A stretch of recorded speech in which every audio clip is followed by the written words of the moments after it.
ദൈവനാമത്തിന് മഹത്വമുണ്ടായിരിക്കട്ടെ. 2026 മൂന്നാം ഞായറാഴ്ചയിലെ ഏവൻഗേലിയനായി നമുക്ക് തന്നിരിക്കുന്ന ധ്യാന വിഷയം കരുതുന്ന ദൈവത്തിലുള്ള ആശ്രയം എന്നുള്ളതാണ്. Trusting in a caring God.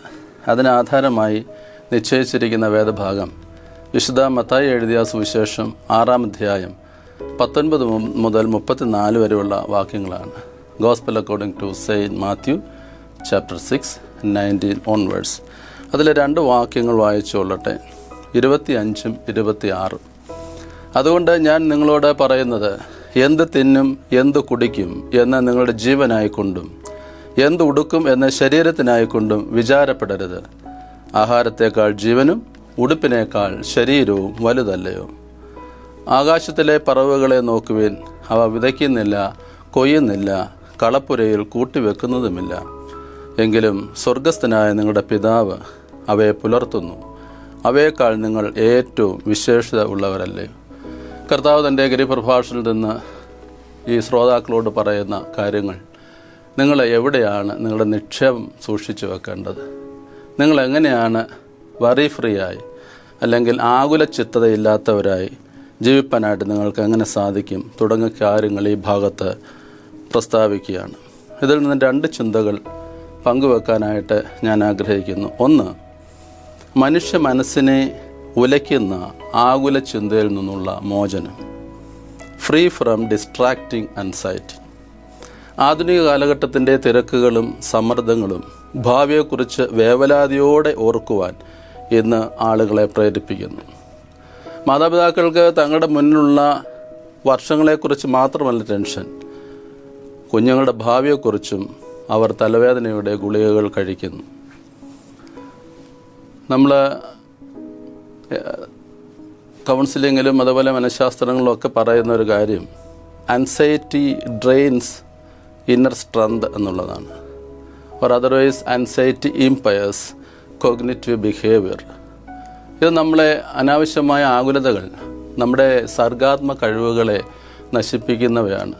Focus ചെയ്യുന്നതിലും അതുപോലെ ലക്ഷ്യപ്രാപ്തിക്കായിട്ട് നമ്മൾ ചെയ്യേണ്ട കാര്യങ്ങളിലുമൊക്കെ വിഘ്നം വരുവാൻ തക്കവണ്ണം അതിടയായിത്തീരും.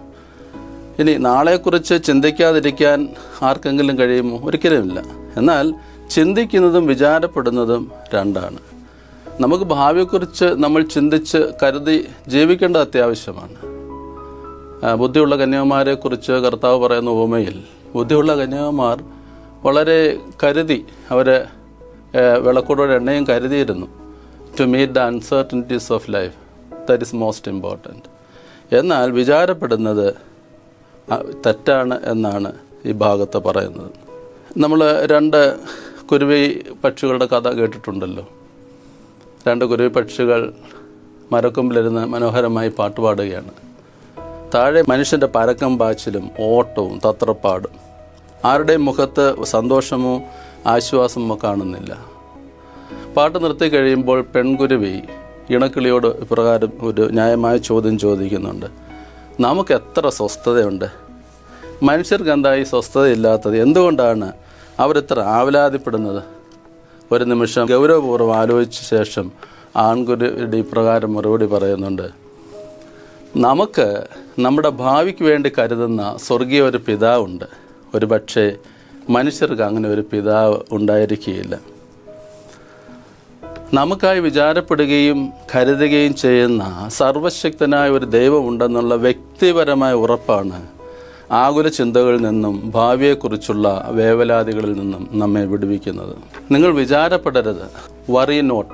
6-ാമത്തെ അധ്യായത്തിൻ്റെ 28-ാമത്തെ വാക്യത്തിൽ കർത്താവ് പറയുമ്പോൾ ആ വറി എന്നുള്ളതിന് ഗ്രീക്കിൽ ഉപയോഗിച്ചിരിക്കുന്ന പദം മെറിംനെ എന്നാണ്. മെറിംനെ എന്ന് പറഞ്ഞാൽ divided heart or otherwise divided loyalty എന്ന് പറഞ്ഞാൽ ദൈവത്തിൽ ആശ്രയമുണ്ടെന്ന് പറയുമ്പം തന്നെ വിചാരപ്പെട്ട് ഉത്കണ്ഠാകുലരായി ജീവിക്കുന്നു എന്നുള്ളതാണ്. മനുഷ്യൻ ഈ ഭൂമിയിൽ നിക്ഷേപം കൂട്ടുവാനുള്ള വ്യഗ്രത അവൻ്റെ സ്വസ്ഥത നഷ്ടപ്പെടുത്തുന്നുണ്ട്. അതുകൊണ്ട് കർത്താവ് ഇപ്രകാരം പറയുന്നു, നിങ്ങൾ പുഴുവും തുരുമ്പും കെടുക്കാതെയുള്ള സ്വർഗത്തിൽ നിങ്ങളുടെ നിക്ഷേപം കരുതിക്കൊള്ളുവീനെന്ന് പറയുകയാണ്. അപ്പം എങ്ങനെയാണ് സാധ്യമായി തീരുന്നത്? ആക്ട് ഓഫ് തോമസ് എന്ന പുസ്തകത്തിൽ ഇന്ത്യയുടെ അപ്പോസ്റ്റലായ തോമസ് അപ്പോസ്റ്റലിനെ കുറിച്ച് ഈ കാര്യങ്ങൾ പ്രതിപാദിക്കുന്നുണ്ട്. ഇൻഡോ പാർത്തിയൻ രാജാവായ ഗോണ്ടഫോറസ് അദ്ദേഹം ദൂരയാത്രയ്ക്ക് പോകുമ്പോൾ തോമസ് അപ്പോസ്തലനെ തനിക്ക് വേണ്ടി മനോഹരമായ ഒരു സൗധം പണിയുവാൻ ഏൽപ്പിച്ചു. മനോഹരമായ ഒരു കെട്ടിടം പണിയുവാൻ അതിനാവശ്യമായുള്ള എല്ലാ സാമ്പത്തികവും നൽകി പോവുകയാണ്. തിരിച്ചു വരുമ്പോൾ പണി പൂർത്തീകരിച്ച് കാണണം എന്നുള്ള നിർദ്ദേശത്തോടെ രാജാവ് പോയി. എന്നാൽ നമ്മൾ കാണുന്നത് ഈ തോമസ് അപ്പോസ്തലൻ കൊട്ടാരം പണിയുന്നതിന് പകരം ആ സമ്പത്ത് മുഴുവനും പാവപ്പെട്ടവരെ ഉദ്ധരിക്കുന്നതിന് വേണ്ടി അവരുടെ ആവശ്യങ്ങൾക്ക് വേണ്ടി ചെലവഴിക്കുകയാണ്. അങ്ങനെ രാജാവ് യാത്ര കഴിഞ്ഞ് മടങ്ങി വന്നു. തോമസ് അപ്പോസ്തലനെ വിളിച്ചു, എവിടെ മനോഹരമായി എനിക്ക് വേണ്ടി പണി കഴിച്ച കൊട്ടാരം? അപ്പോൾ അദ്ദേഹം പറഞ്ഞു, അത് ഞാൻ പൂർത്തീകരിച്ചു, പക്ഷെ സ്വർഗത്തിലാണ്. ഇത് കേട്ട് കോപാകുലനായ രാജാവ് തോമസ് അപ്പോസ്തലനെ തുറങ്കിലടയ്ക്കുന്നുണ്ട്. അതേ സമയത്താണ് ഈ രാജാവിൻ്റെ സഹോദരൻ ഗാദ് രോഗശയ്യയിലായിരുന്നു. അദ്ദേഹം ഈ ലോകത്ത് മാറ്റപ്പെട്ടു. ഉടനെ തന്നെ മാലാഖമാർ ഈ സഹോദരനെ സ്വർഗത്തേക്ക് കൊണ്ടുപോവുകയാണ്. അങ്ങനെ സ്വർഗലോകത്തെത്തുന്ന ഈ രാജാവിൻ്റെ സഹോദരൻ കാണുന്ന കാഴ്ച വലിയ അത്ഭുതമായ ഒരു കാര്യമാണ്, വിസ്മരണീയമായ ഒരു കാഴ്ചയാണ്. അതെന്ന് വെച്ചാൽ ഒരു വലിയ കൊട്ടാരം പണിതിരിക്കുന്നു. അത് എഴുതി വച്ചിരിക്കുന്നു, ഇത് ഗോണ്ടഫോറസ് രാജാവിന് വേണ്ടി പണി കഴിച്ച കൊട്ടാരമാണ്. പിന്നീട് നമ്മൾ കാണുന്നത് ഈ മരണപ്പെട്ടു പോയ സഹോദരൻ ജീവനിലേക്ക് മടങ്ങി വരുന്നതായിട്ടാണ്. അങ്ങനെ സഹോദരൻ ഉടനെ തന്നെ രാജാവിനോട് പറയുന്നുണ്ട്, ഞാൻ ഇപ്രകാരം ഒരു കാഴ്ച കണ്ടു, ഞാൻ മരിച്ചു സ്വർഗത്തിൽ ചെന്നു, അവിടെ രാജാവിന് വേണ്ടി തോമസ് അപ്പോസ്തലൻ പണി കഴിപ്പിച്ച ഒരു വലിയ കൊട്ടാരം കാണുവാനായിട്ടിടയായി തീർന്നു. അതിൽ അത്യാഹ്ലാദം പൂണ്ട ഗോണ്ടഫോറസ് രാജാവ് തോമസ് അപ്പോസ്തലനെ വിടുവിക്കുകയും സമ്മാനങ്ങൾ നൽകുകയും ചെയ്തു എന്നുള്ളതാണ് അതിൽ പ്രതിപാദിച്ചിരിക്കുന്നത്. നമ്മൾ മറ്റുള്ളവർക്കായി നമ്മുടെ റിസോഴ്സ് ഉപയോഗിക്കുമ്പോൾ അത് സ്വർഗത്തിലെ നിക്ഷേപമായി മാറുകയാണ്. നമ്മുടെ അഭിമന്യ മെത്രാപ്പൊലീത്ത തിരുമേനി പറയാറുണ്ട്, use your best for the best of others. മറ്റുള്ളവരുടെ നന്മയ്ക്കായി നമ്മുടെ റിസോഴ്സ് ഉപയോഗിക്കുക എന്നുള്ളത്. രണ്ടാമത്തെ ചിന്ത പങ്കുവെക്കാനായിട്ട് ആഗ്രഹിക്കുന്നത്, ദൈവ കരുതലിലും ദൈവരാജ്യത്തെക്കുറിച്ചുള്ള അന്വേഷണത്തിലും വ്യാപൃതരായിരിക്കുക. Trust in the providence of God and seek always his kingdom. നമ്മൾ വായിക്കുന്നുണ്ട്, മുമ്പേ അവൻ്റെ രാജ്യവും നീതിയും അന്വേഷിപ്പീൻ എന്ന് പറയുന്നുണ്ട്. Seek first the kingdom of God. Seek എന്ന് പറയുമ്പം സോറ്റോ ഒക്കെ വാക്കാണ്. അതിൻ്റെ പ്രസൻറ്റ് ഇമ്പരറ്റീവ് സോറ്റയിറ്റ് എന്നുള്ള വാക്ക് ഗ്രീക്ക് പദമാണ് ഉപയോഗിച്ചിരുന്നത്. എന്ന് പറഞ്ഞാൽ keep on seeking his kingdom and his righteousness. അവൻ്റെ ദൈവരാജ്യം അന്വേഷിച്ചുകൊണ്ടേയിരിക്കുക, ആ ദൈവരാജ്യത്തിൻ്റെ അതിന് വിധേയപ്പെട്ടവരായി ജീവിക്കുക, നീതി ബോധത്തോടെ ജീവിക്കുക തുടങ്ങിയ കാര്യങ്ങളാണ് ആ പദം കൊണ്ട് ഉദ്ദേശിക്കുന്നത്. അതുപോലെ തന്നെ നമ്മൾ അവിടെ ഒരു ബ്യൂട്ടിഫുൾ കോൺട്രാസ്റ്റ് കാണാം. നമ്മൾ നേരത്തെ പറഞ്ഞു മെറിംനെ എന്ന് പറഞ്ഞാൽ വറി എന്ന് പറയുന്നൊരു വാക്കാണ്. അതിൻ്റെയും പ്രസൻറ്റ് ഇമ്പരറ്റീവാണ് മെറിംനേറ്റ് എന്ന് പറഞ്ഞാൽ കീപ്പ് ഓൺ വറിയിങ്.